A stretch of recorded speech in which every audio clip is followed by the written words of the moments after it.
Si vous voulez avoir un super anglais, si vous voulez avoir un anglais vraiment authentique, il y a des expressions à connaître, c'est exactement comme en français par exemple.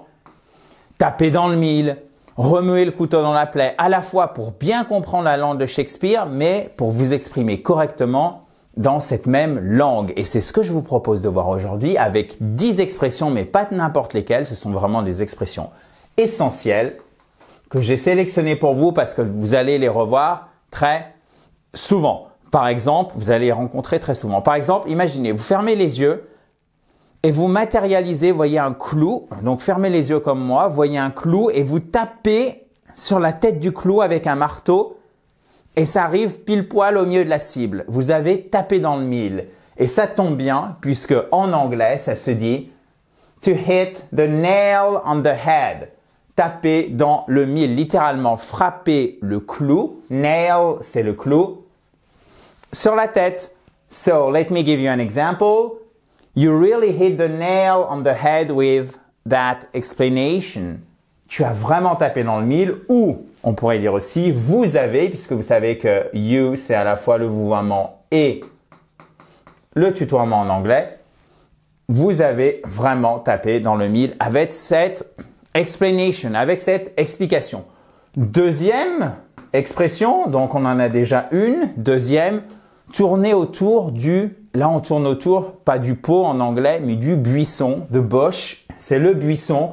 To beat around et parfois vous aurez to beat about the bush. C'est exactement la même chose. To beat around, to beat about the bush. Tourner autour du pot. So, let me give you an example too. Permettez-moi de vous donner aussi un exemple. Stop beating around the bush and tell me what happened. Arrête de tourner autour du pot et dis-moi ce qui s'est passé. OK? Donc ça, c'est nos deux premières expressions. Fermez les yeux et là, vous représentez, vous pouvez les mémoriser comme ça. Chaque fois, vous faites une image dans votre tête. Je tape sur le clou. Sur la tête du clou, ça arrive au milieu de la cible. Hop, OK, c'est taper dans le mille, comme on dit en anglais. To hit the nail on the head. OK. Maintenant, je tourne en rond, mettons que je suis dehors. Je tourne en rond, je tourne autour du buisson. To beat around the bush. Et je tourne tellement que en fait, ça laisse des traces dans le sol. Donc, on va utiliser le verbe to beat qui signifie battre. D'accord? Alright, perfect. Maintenant, continuons, chers amis. Mais avant, sachez que vous pouvez bien évidemment tout télécharger. Tout ce que vous voyez ici, vous pouvez le télécharger en PDF, faire le quiz d'application en cliquant sur le i en haut à droite ou sur le lien qui est juste en dessous, notamment si vous êtes sur mobile ou sur tablette. Et vous pouvez, au moment où je publie cette vidéo, récupérer aussi, vous pouvez y accéder, le guide complet pour parler rapidement et couramment anglais. Il est disponible jusqu'à demain soir, minuit. Pour ce faire, vous cliquez soit sur le i en haut à droite ou sur le lien qui est juste en dessous, notamment si vous êtes sur mobile ou sur tablette. C'est l'entrée parfaite à tous les programmes chez I Speak Spoken si vous voulez aller un petit peu plus loin que les vidéos, que les simples vidéos YouTube. Donc, maintenant, j'ai un coin. Je suis là. Je coupe le coin, littéralement. Donc, je vais aller plus vite. Qu'est-ce que ça veut dire en français? En anglais. To cut corners. Ça veut dire faire des économies de bout de chandelle. Ça veut dire rogner sur les dépenses. Ça veut dire aussi prendre un raccourci. So, for example, if you cut corners on this project, the final product may not be good. Pourrait. Ici, may, c'est pour indiquer, pardon, la probabilité, OK? So, stop cutting corners. Arrête de prendre des raccourcis. Arrête de faire des économies de bout de chandelle, voyez? C'est quand on veut aller un petit peu trop loin dans l'optimisation, OK? If you cut corners on this project, the final product may not be good. Là, je vous ai mis un exemple qui est vraiment business English, c'est-à-dire anglais des affaires. Mais ça marche pour tout, hein. D'accord? Ça marche pour tout. Ça marche aussi pour la sphère privée. Mon expression préférée, parce que je la trouve très imagée, même si elle est un petit peu dure, Alors, pas en français parce que là, elle est plus que dure. C'est remuer le couteau dans la plaie, mais en anglais, je la trouve imagée et assez parfaitement évocatrice du sens qu'elle sert à transmettre. To add insult to injury. Littéralement, ajouter l'insulte à la blessure. Et ça signifie remuer le couteau dans la plaie. Ça peut être pour des choses tout à fait, entre guillemets, banales. For example, not only did I miss the bus, but to add insult to injury, it started raining. Non seulement j'ai manqué le bus, mais pour remuer le couteau dans la plaie, mais comme si cela ne suffisait pas, it started raining. Il a commencé à pleuvoir, ok? To add insult to injury. Et vous faites très attention. Vous voyez ici qu'on a notre accent tonique sur la première syllabe. Pourquoi? Parce que vous avez l'apostrophe ici. Donc, de bien accentuer le IN à chaque fois, ok? Insult, injury. Attention, vous avez remarqué aussi qu'il y a une construction un peu bizarre ou assez rare. Quand vous avez not only, non seulement, vous êtes obligé, en fait, exactement comme une question, d'utiliser l'auxiliaire. Vous pouvez pas dire not only I missed the bus. Ça marche pas. Vous faites comme une question. Not only, c'est dans le passé. Did, donc on met l'auxiliaire du passé pour poser les questions, puisque c'est pas le verbe to be. Ici, c'est miss. Donc, comment on pose une question à propos de est-ce que tu as manqué? Did you miss the bus? Not only did I miss the bus, bla bla bla bla bla. Si je vous dis non seulement je suis en train de parler, mais en plus, j'essaye de vous expliquer l'anglais. Donc, je suis en train de le faire maintenant. Qu'est-ce qu'on va utiliser pour dire quelque chose qui est en train de se dérouler dans le présent? On va utiliser le présent progressif. Comment on le construit? Avec le verbe be conjugué au présent simple, plus le verbe avec ing. Le verbe, c'est quoi? C'est to talk. Ing, talking. I am, or, en version contractée, I'm talking. So, not only am I talking with you, but I'm also trying to explain English to you. Mais j'essaye aussi de vous expliquer l'anglais. Bon, c'est une phrase qui est pas terrible au niveau du sens, c'est pas très recherché, mais c'est vraiment pour illustrer la construction grammaticale qui est très spécifique avec le not only. Je voulais faire un focus ici, puisque vous savez que chez I Speak Spoke Spoken, on fait pas seulement de la grammaire ou seulement de la prononciation ou seulement du vocabulaire, parce que ça n'a aucun sens. Quand vous parlez, vous utilisez tout. Là, je suis en train de tout utiliser en français, la grammaire, la syntaxe, c'est-à-dire l'ordre des mots, la prononciation. Ben là, on fait la même chose, ok? Not only am I talking with you, but I'm also trying to explain English. I'm also trying to explain English to you. All right? So,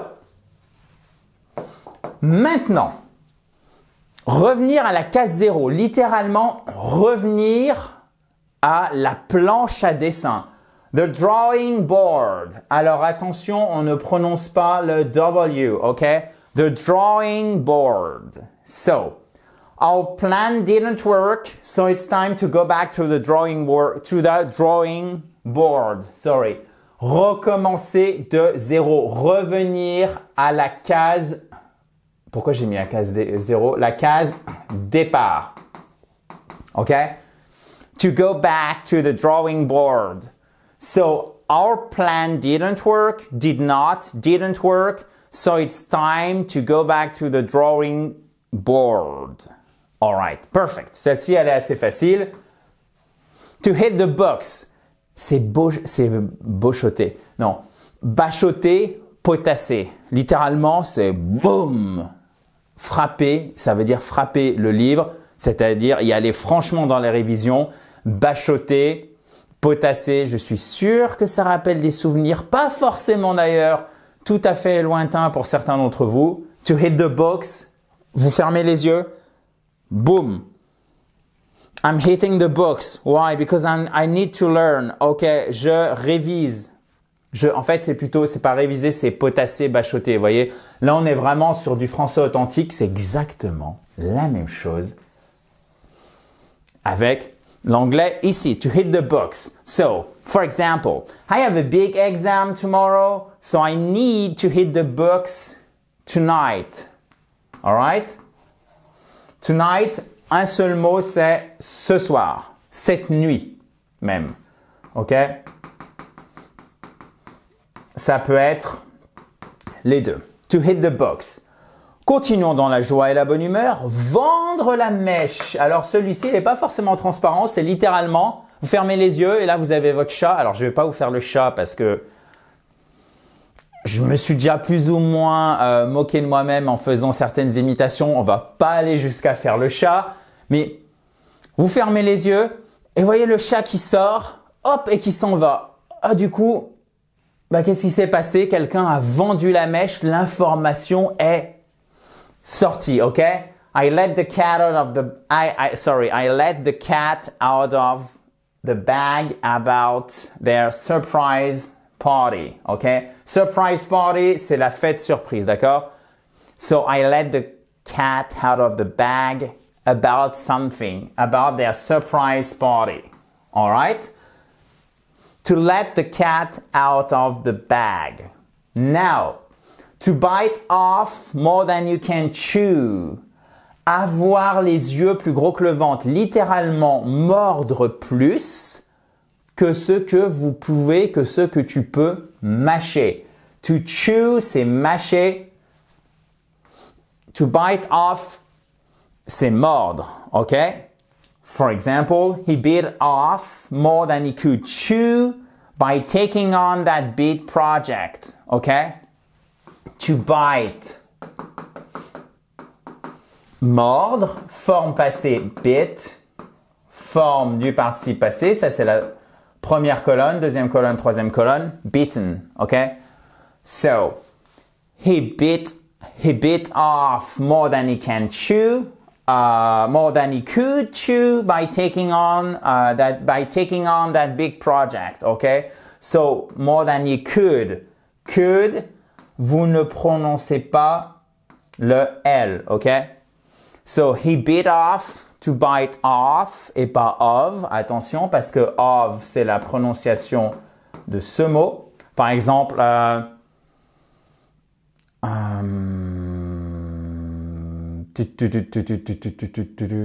ne trouve plus d'exemple évidemment avec of, alors que c'est un mot très courant, mais c'est pas grave, puisque on peut le traduire par de, ok?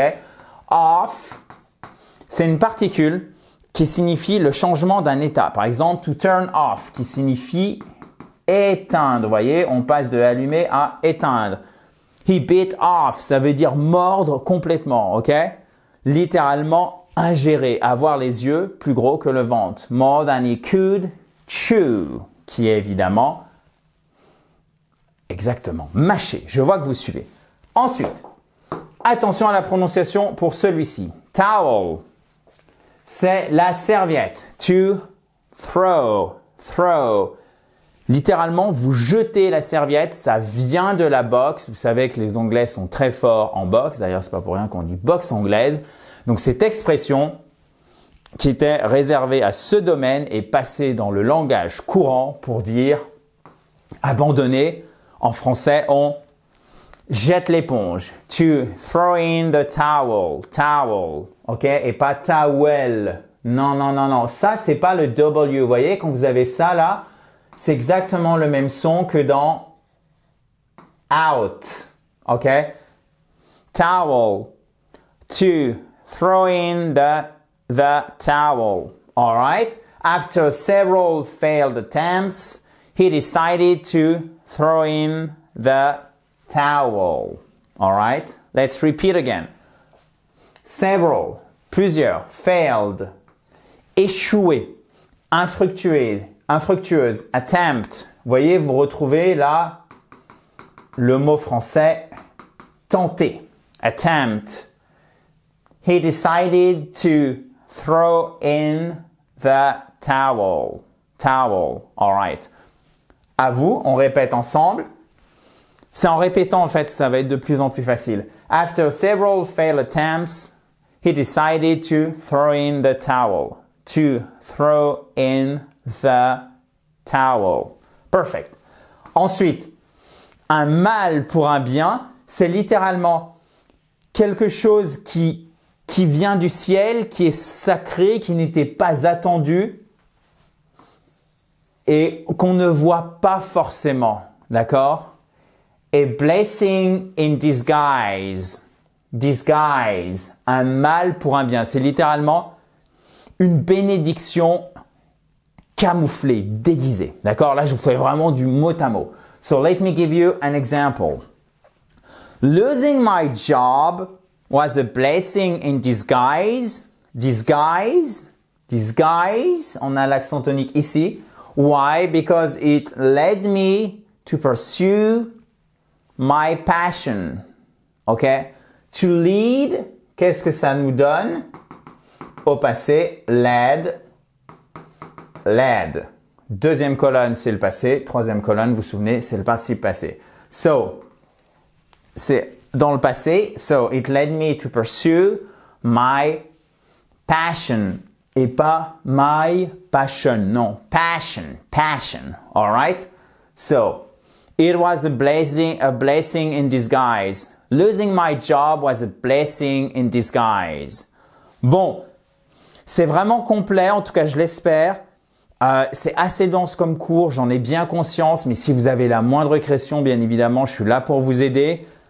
Vous mettez ceci dans un commentaire juste en dessous. N'hésitez pas à revoir la vidéo, à sélectionner les expressions qui vous plaisent le plus, à ne surtout pas toutes les apprendre. Vous pouvez en retenir 2 ou 3 par exemple. Tout simplement, si par exemple vous êtes étudiant, si vous faites des examens, vous êtes encore à l'école, c'est intéressant de connaître celle-ci. Si vous êtes dans le monde de l'entreprise, vous travaillez, vous êtes en activité, to cut corners, c'est très intéressant. Et c'est de là aussi, quel que soit votre domaine d'activité, que vous soyez d'ailleurs en activité ou non, je trouve que ce sont vraiment, et encore plus celle-ci, des expressions très courantes. Voilà, chers amis, j'espère que ça vous a plu. Je vous dis à très vite, dans la joie et la bonne humeur. Si vous avez aimé cette vidéo, pourquoi ne pas mettre un petit pouce bleu juste en bas à droite? Bye bye, have a nice day.